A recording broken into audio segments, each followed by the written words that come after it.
And of course you'd be right, but the legendary rocker has a few other strings to his bow as well, with a PhD in astrophysics and his own animal protection group called Save Me. Now he'll be at the University of Leicester later today introducing a national seminar on wildlife conservation. I'm pleased to say that the rock god joins me on the line to tell us more details now. Good morning to you, Brian. Good morning, Jonathan. What a wonderful introduction. Thank you very much. Not at all. Well, you certainly honour it, honestly. How did you get into wildlife conservation? Because obviously a lot of us know about your history with Queen, you know, as a rock guitarist, but not many would know about you and your associationship with wildlife. No, I've been concerned about it really for most of my life, but I've only been really active in the last 2 or 3 years, really. I was spurred into action firstly by meeting a wonderful conservation lady who's with me today, Anne Brummer, who runs the Harper Asprey Wildlife Rescue down in Surrey, where I am. But also I was spurred into action by the fact that I realised that David Cameron was running for election, and one of his beliefs was that we should bring back blood sports, fox hunting and stag hunting and hare coursing. And I was outraged, and I thought, people have to know this, and we have to try and bring it into people's consciousness that something has to be done to improve the way we treat wild animals rather than the other way around. So what are we expecting from your conference today then? What will we learn from all of this? It's a very interesting conference, yeah. They're called the Centre for Animals and Social Justice, and it's based here in Leicester, in the University of Leicester. And one of the man behind it really is Professor Lyons, who's an old friend of mine, Dan Lyons, and really it's all about trying to re-educate our country as to the privilege that we have in having wild animals still around us and learning to live with them and respect them. Very much like Virginia McKenna does for Born Free in Africa. And, you know, it is a fascinating subject, and it's great that you're here in Leicester talking about it today. Of course, fans of yours, and including me, are wondering right now how you get time for animal conservation, astrophysics, and music, and, of course, your lovely wife, Anita.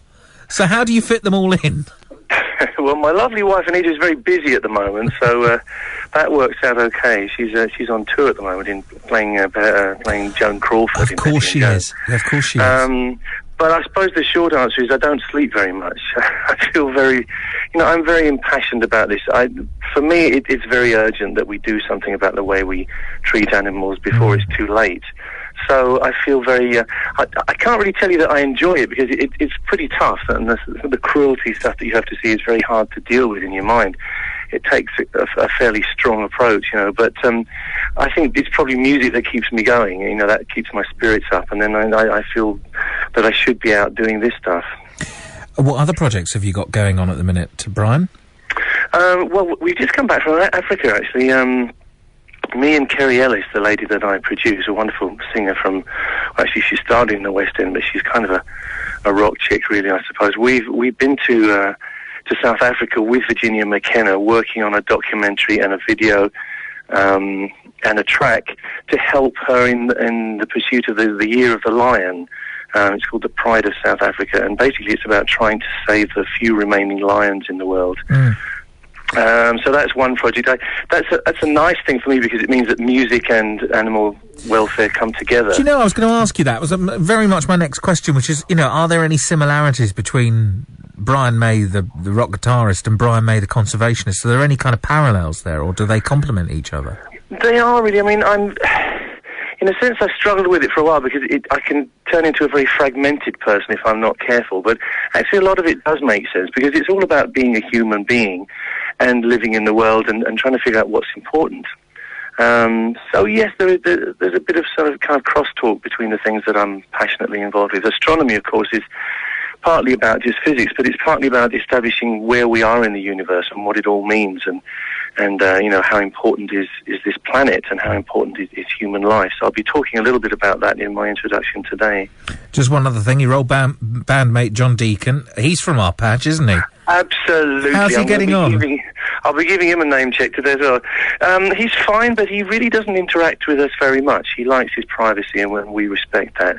If there's a question of business, he'll always send us a message. But apart from that, he's happy for us, well, basically me and Roger, to get on with being Queen in some kind of strange way, as we are.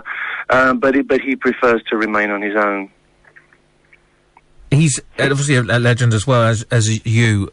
Just before you go, of course, I'll never forget one of the we're talking about the Queen today, and it's her official birthday. It's her proper birthday this coming weekend, and of course, I'm never ever going to forget one of the great things. Of course, you playing on the top of Buckingham Palace. How are you involved in events this year as part of the Jubilee, or indeed the Olympics? Can you tell us any more details on that at all? Well, I think some of it's been leaked, isn't it? I think we are involved in the Olympics. But I was told it was a secret, so I'm not going to tell you anything. You can't beat. Can you beat being on a roof? Don't tell us, but can you beat being on a roof? Do you reckon? Well, I think everybody's been asking Gary Barlow that because he's been organising it. It's really nothing to do with me. They didn't ask us this time, for whatever reasons, and that's absolutely fine. What about the Olympics? What about the Olympics? Well, we're having a meeting this coming week, actually. So I actually don't know the details. Yeah, you do. Yeah. No, I don't. Well, listen, it's lovely to have you back in Leicester. I know you're well known and you're well used to the city as well, and I know Anita's played here in our theatres as well.